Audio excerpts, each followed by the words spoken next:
আমার কাছে মনে হয় যে দর্শকরা আসলে ওদের টিমের প্রতি দরদটা বেশি বলে আমাদেরকে খারাপ খেললে গালি দেয়, ভালো বললে ভালো বলে। সো আমার কাছে মনে হয় যে এটা থাকা ভালো, এতে প্লেয়াররাও অনেক এনার্জেটিক থাকে। আমার কাছে মনে হয় উইকেটে স্লো আসতেছিল। আমার কাছে মনে হয় আমাদের এটা গুড টোটাল ছিল জেতার জন্য। না আসলে টি-20 ম্যাচ আপনার যে কোনো সময় যে কিছু হইতে পারে। সো স্টিল এখন পর্যন্ত আমার সাকিবের উপর ভরসা ছিল। আর লাস্টে যদি 15-16 রানও লাগতো তারপরেও আমার রুহুল কাভার করে দিতে পারতো। না আসলে এটা হিট অফ দ্য মোমেন্ট হয়ে গেছে, বাট এটা আবার আমরা এটা নিজেরাই করে নিছি। ওটা জাস্ট একটা হয়, এটা একটা পেস বলার হয়তো তার এগ্রেশন দেখাইতে গেছিলো। না অবশ্যই, কারণ যখন আপনি হাতে থাকবেন তখন আপনার আসলে কনফিডেন্স লো থাকবে, এটাই স্বাভাবিক। সো এখন আমরা ব্যাক টু ব্যাক 2টা জিতছি।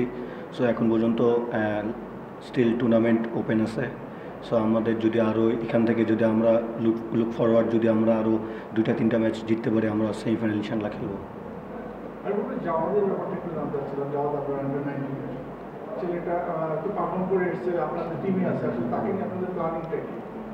না আসলে দেখেন, আমাদের ওপেনার যেগুলো আছে ফরেন থেকে শুরু করে সবাই ওপেনার খুব ভালো প্লেয়ার। সো আসলে এখন পর্যন্ত স্টিল ইয়াং, টিমের সঙ্গে থাকতেছে, সবার সঙ্গে ড্রেসিং রুম শেয়ার করতেছে, প্লাস যে ফরেনারগুলো আছে তাদের সাথে শেয়ার করতেছে, কথা বলতেছে ব্যাটিং নিয়ে। আমার কাছে মনে হয় ওর এইগুলো নেওয়াটাই বেটার হবে। আমাদের যদি সুযোগ থাকে আমরা অবশ্যই ম্যাচ খেলবো, বাট এখন মনে হয় না ওর সুযোগ আছে।